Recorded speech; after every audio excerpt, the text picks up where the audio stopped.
Conheça o Cotai Project. O Cotai Project pretende desenvolver um ecossistema financeiro global que dará 100% de anonimato, liberdade geográfica e financeira para todos os usuários de criptomoedas do mundo. O ecossistema consiste em uma corretora de criptomoedas, um banco digital internacional e um gateway de pagamento em cripto. Tudo isso dentro da Cotai Wallet. Não perca essa oportunidade e acesse o nosso site. Link na descrição do vídeo. Tá tendo hoje, né? Teve domingo a manifestação. Ontem teve a prisão do Bolsonaro. E hoje tá tendo manifestações no Brasil já. Inclusive aqui na Paulista tá tendo esse buzinaço que a gente tá ouvindo aí. Esse buzinaço aí de pessoas pedindo o impeachment do Alexandre de Moraes. O quanto isso é possível? Cara, eu não sei. Aí podem acontecer duas coisas.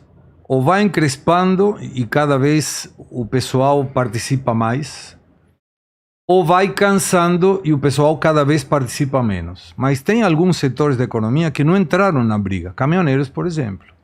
Eu lembro de 2016, quando teve uma briga feia, parou o país pelos caminhoneiros.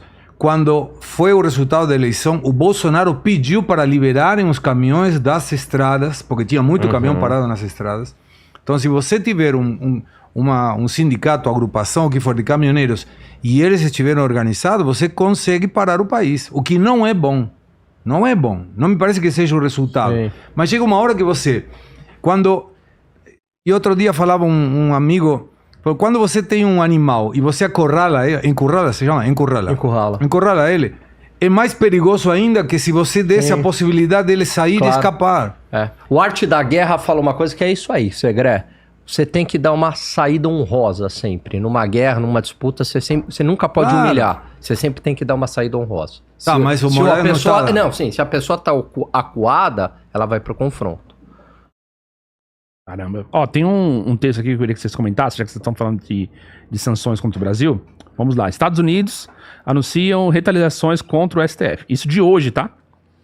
De agora há pouco. Vamos lá. O ministro Moraes, agora um violador dos direitos humanos sancionado pelos Estados Unidos, continua usando as instituições do Brasil para silenciar a oposição e ameaçar a democracia.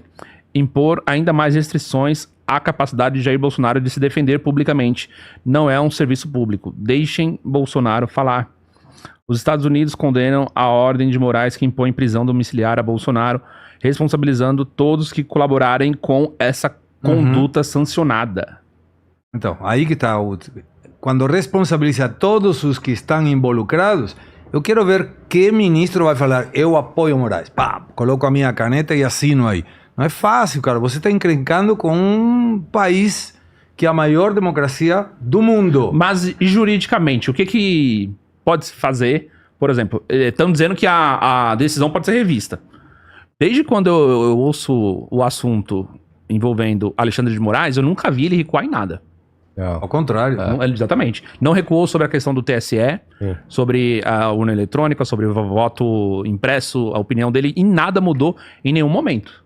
Muito menos a respeito do processo aí contra a questão do 8 de janeiro, Bolsonaro, anistia, ele nunca mudou a opinião dele.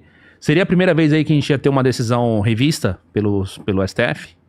Eu acho improvável, para falar a verdade. Eu não sei qual que é a opinião do Eu não acho que ele vai, eu não acho que ele vai recuar, mas quem pode fazer ele recuar, não recuando, sino contrapondo, são os outros ministros. Que é a saída honrosa. Ele se mantém na sua posição e outros ministros dizem, não, peraí, isso aqui não tá desse jeito, não. Leva para o plenário. Aí dá um 6-5 lá no plenário, por exemplo. 6 pela absolvição, 5 pela condenação. Pode ser, né? Alguma coisa assim. Porque, às vezes, a gente fala, mas é impossível e tal. Quem imaginou que a Lava Jato, se falasse lá atrás, chegasse em 2015, 2016, você falasse assim, um dia, olha só o discurso, um dia a Lava Jato vai ser anulada, completamente anulada, vai todo mundo ser solto, o presidente Lula vai voltar para a presidência, ele vai voltar lá, certo? Você saia direto pro hospício. Eu falei, o doidinho aí, ó, tadinho. Bota ele pro... verdade. Vai pro hospício aí, o doidinho. Se você fizesse um discurso desse na época, você tá maluco, cara. Como assim? Né? Lembra, o PT tá enterrado, o Lula não volta mais. tá todo mundo preso, não sei o que, não sei o que lá. E de repente os ventos mudaram completamente. Não vamos entrar aqui no mérito e tal, mas os ventos mudaram completamente, né? E ainda mais, você falasse assim, não, o Moro ia largar a carreira, certo? Da magistratura, seria ministro da Justiça, depois ele iria para o Senado e quase perdeu o mandato. Se Sim. você falasse isso, não, filme distópico, entendeu? Então essas coisas a gente não consegue prever, mas é um cenário possível. Mas hoje uma saída que me parece viável seria pautar essa anistia geral e restrita, porque vai incluir os ministros do Suprema Corte. Ah, é verdade. Se é geral e restrita. Então, me parece uma maneira de dizer, ok, vamos aprovar isso. E se não coloca, é o que falava o outro dia Nicolas Ferreira, coloca na pauta do Congresso e deixa a votação aberta. Se for colocada a anistia e dentro do Congresso a anistia for derrubada, foi colocada na pauta, ok. É o Congresso. O representante do povo, o representante do Estado não aprovou. Essa é outra saída. E aí tudo bem, mas você colocou na pauta. Parece que vai entrar. E quando te ouvi agora, Alan, fiquei pensando numa coisa. Você tem Hugo Mota, processos no STF. Alcolumbre, processos no STF. Será que não foi todo feito de propósito? Para assim, coloca esses dois caras aí, que a gente tem aqui umas pastinhas familiares que podemos trazer a qualquer momento. Mas que tipo de processo? Tem processo de investigação, corrupção do pai, sei lá. O Mota tem desde 2015. Tá parado aí, tá guardado. Você tem um problema assim, porque muitos parlamentares não querem comprar briga, né? Hoje, os ministros do Supremo são as pessoas mais poderosas do país, né? Porque no final das contas tem o poder de polícia na mão, né? Polícia Federal lá, cumpre ordens, enfim. Então você tem o poder de polícia, de investigação, de polícia, enfim. Então você não quer comprar uma briga, tem a questão das emendas, que muitos falam, não, se eu tiver o meu aqui, meu amigo, eu não quero briga com ninguém, eu quero a minha reeleição, e tá tudo certo. E muitos que, inclusive, antes de entrarem no Congresso, não, eu tenho um projeto idealista, vou mudar o país, chega lá, né? No primeiro dinheiro ali já... E dinheiro legal, hein? Emenda, não tô falando de dinheiro de corrupção. A pessoa muda. Então você tem esse problema, né? Você tem que mudar esse dispositivo de que apenas o presidente da Câmara, no caso do presidente da República e no caso para ministro do STF, o presidente do Senado, podem colocar em votação, impeachment e tal. Porque se a maioria... Vamos imaginar se 80 senadores quiserem, né? E apenas um não quer... prevalece a vontade de um, que é o presidente. Sim, mas se eles lerem a pauta do dia anterior, colocando para o dia seguinte, ele tem obrigação de pautar esse assunto. E aí você tem agora... E o problema é que falta muito ainda. Mesmo que pareça que está aqui do lado, falta muito para as eleições de 2026. Porque aí você vai ter aquele político que sabe que votou contra tudo que a sua base eleitoral queria, não vai ser reeleito, então que vai tentar pegar tudo que puder de poder e dinheiro para sair da vida política. Aconteceu muitas vezes.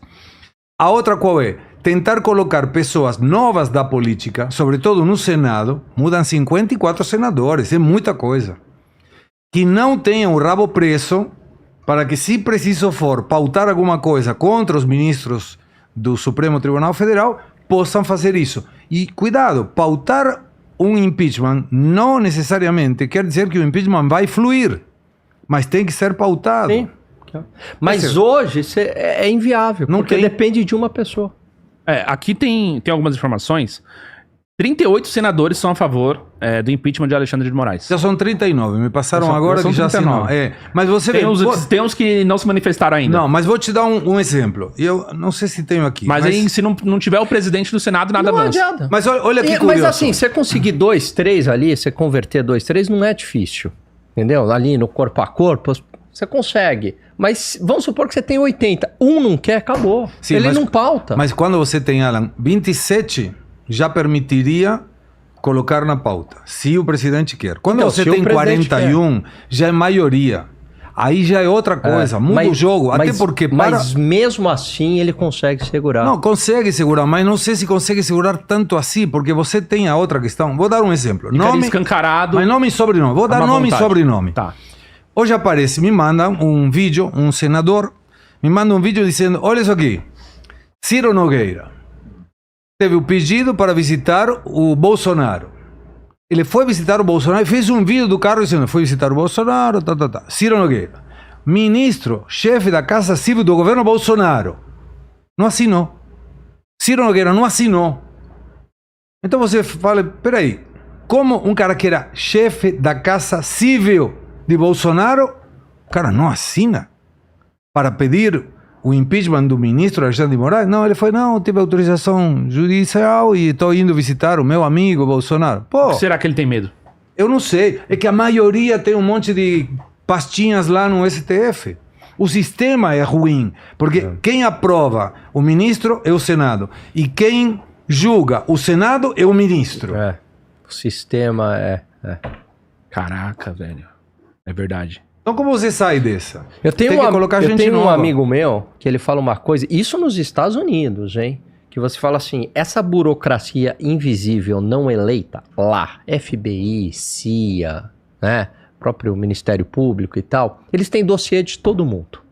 Então, na primeira que você sai um pouco da linha, aqui ó, tem um dossiê, tem uma investigação, então você tem que ser assim, ter uma conduta impecável para Mas você tá conseguir certo. avançar. Ó, tem um negócio que eu queria que vocês comentassem também sobre... vamos lá. Nicolas Ferreira. O deputado Rogério Correia, do PT Minas Gerais, pediu ao STF o bloqueio e censura de todas as redes sociais de Nicolas Ferreira. Alegando, também, né, de Minas Gerais, só que pelo PL, alegando incitação. Aí vamos lá. A ataques contra ministros durante ato na Avenida Paulista.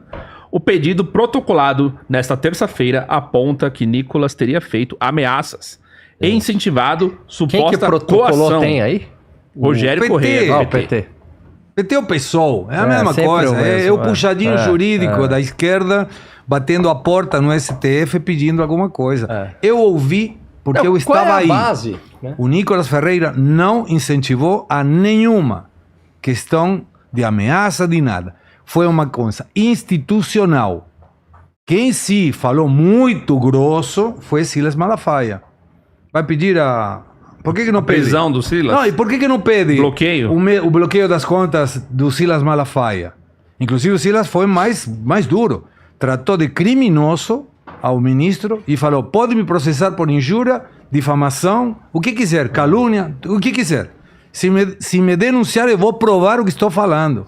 Você é um criminoso. Falou assim. Por que o PT não pede o bloqueio das contas? Porque o que querem é silenciar a direita. Não é uma questão de fala ou não fala. Não. Se já tiraram Eduardo Bolsonaro. Pensa a lógica. Jair Bolsonaro não é mais candidato a presidente. Eduardo Bolsonaro ia ser candidato ao Senado. Ninguém sabe qual é o futuro. Carla Zambelli, segunda mais votada. Eduardo Bolsonaro, Carla Zambelli. Carla Zambelli, exiliada, presa na Itália. Também não será candidata. Quem vai colocar de candidata? A Piperno, com todo respeito. Não vai. Nem ele ia querer. Não, pela direita com certeza que não. Mas, então, você está tirando o Nicolas Ferreira. Cara, o Nicolas Ferreira, eu vi, ninguém me contou. Quando aparece o nome do Nicolas, a multidão que estava na Paulista Tem um carisma, vibra. né? Ele, um jovem valiosíssimo, vai ser presidente da República sem dúvida nenhuma. Eu não sei quando, mas com certeza vai ser. E sabe qual é o problema? Tem hoje, né, pessoal da esquerda e tal, porque quem tá na mira é o Bolsonaro e o seu entorno, que tá comemorando, né? Só que pau que bate em Chico, bate em Francisco. A partir do momento que a gente abre o precedente da liberdade de expressão, acabou. Porque os ventos mudam e amanhã volta contra você. E aí é você que não vai ter a liberdade de expressão, né? De criticar, por exemplo, um governo de direita. Aí acabou. Então vale para todo mundo. Então a gente tem alguns valores que, independentemente da tua posição ideológica, você não pode abrir mão. Mas Não pode. o Nicolas, de repente, na fala, fez algum gesto, usou alguma palavra, porque falam que ele pediu a prisão do Alexandre de Moraes. Ah, e qual é o problema Não, disso? tudo bem. Foi isso Todo que... mundo pediu da esquerda a prisão de Bolsonaro. Tiraram alguma rede social por causa disso? Não. A liberdade de expressão, e a Constituição é clara nisso, é isso aí. é livre. A liberdade de expressão é válida. Existe um direito, uma cláusula pétrea da Constituição. E tem um detalhezinho que parece que nenhum dos 11 ministros da Corte se atentaram. Vedado o anonimato. Fala assim, vedado o anonimato. O que seria vedado o anonimato? Eu não posso me esconder no anonimato para fazer injúrias contra a tua pessoa. Certo. Mas eu posso falar o que quiser. Se na minha fala tem alguma coisa que no Código Processal Penal está catalogado como um delito, você pode me processar. Mas você vai saber, vou processar o Gustavo Segre, que está falando injúrias de mim. Uhum. É isso. Não, é que o pessoal vai querer arrumar alguma brecha ali pra Lógico, dizer que essa palavra, alguma coisa... Não, e tem uma coisa assim que me incomoda muito, que é o seguinte, você quer uma liberdade de expressão, mas desde que seja um elogio e que não tenha crítica, e que você concorde com tudo. Aí não é liberdade de expressão. Porque a liberdade de expressão, ela pressupõe comentários incômodos. Caso contrário, não é liberdade de expressão. E se o outro lado se sentir ofendido, ele pode abrir lá pedir um processo por injúria, calúnia e difamação. É do jogo. Agora, o que você não pode é criar todo um ambiente previamente que você aí já não sabe. Será que isso aqui é crítica? Será que isso é ofensa? Será que isso é calúnia? Será que isso é difamação? Você começa a ficar com medo. E aí você inviabilizou a liberdade de expressão. Mas sabe, quando nós estávamos juntos com Alan e foi a alteração do artigo 19 do Código Civil da Internet. Certo. Naquele momento, nós imaginamos que as redes sociais iam tirar do ar qualquer coisa que pudesse ser crítica a qualquer um, porque ia ter a responsabilidade compartilhada com aquele que postava. Eu saquei qual é a jogada das redes sociais porque aconteceu comigo na semana passada. Vamos supor que eu coloco alguma coisa que critica o Alan Gani. Aí o Alan Gani denuncia o meu post. O que a rede faz? Não tira do ar. Coloca em Shadowban. Então, aqueles que me seguem vão acompanhar o que eu falo. Por isso me seguem. Não tem nada errado. Eles sabem que eu falo isso. Mas esse post não vai para outros. Não entrega. Não entrega. E nós que estamos na comunicação precisamos do engajamento da rede social. Você quer novos seguidores. Então, cara, me mandaram 11, 10, mais de 10 vídeos, todos contra a esquerda. E por isso, e eles te colocam, são muito cuidadosos, te falam, o conteúdo pode ser duplicado ou pode estar contrariando as nossas diretrizes. Aí eu leio as diretrizes e não fala nenhuma que eu não posso criticar. Não tem uma diretriz que diz você não pode criticar. Então te colocam na sombra. Não é isso aí. E tem um clichê, eu detesto esses clichês, assim, me incomoda muito. Tem um clichê que o pessoal fala assim, liberdade de expressão não é liberdade de ofender. É liberdade de ofender, inclusive. E, se essa ofensa for grave, você pode ser responsabilizado por isso. Mas você tem previamente o direito, entre aspas, a liberdade até de... se você quiser xingar, ofender, você pode. E depois você pode ser responsabilizado por isso. Tem uma entrevista do Alexandre de Moraes na internet. Aliás, é ótimo essa frase dele. A entrevista acho que é pro lá atrás, Vila. Ele falando. O Vila. 2020. Exato. Ele fala que a Constituição fala social. que existe liberdade de expressão junto com a responsabilidade do indivíduo. É isso. Aí, se você fala alguma coisa, você pode falar, mas você pode ser responsabilizado. É exatamente o que eu falo. Mas não existe censura prévia. Não existe censura prévia. Quem foi que citou, inclusive, isso foi a Carmen Lúcia, né? A Carmen Lúcia disse que no Brasil não era para existir censura prévia, porém... Abriu uma exceção ali durante... Até 30 de outubro, não falou de que ano. Foi em 2022. É verdade, não falou de que ano. É.